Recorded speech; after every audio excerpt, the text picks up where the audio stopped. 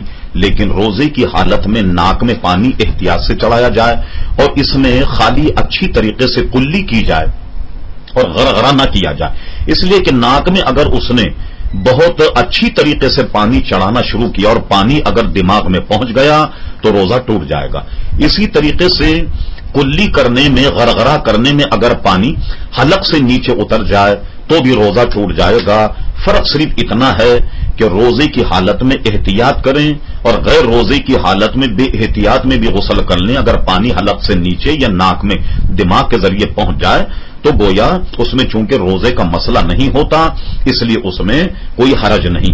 تو اس کا مطلب یہ ہوا کہ روزہ ہو یا غیر روزہ 3 غسل کے فرض ہیں. ایک تو یہ کہ ناک میں پانی چڑھانا اور کلی کرنا اچھی طریقے سے اور پورے بدن پر ایسے پانی بہانا کہ بدن کا کوئی بال برابر یا تل برابر بھی کوئی حصہ سوکھا یا خشک نہ رہے.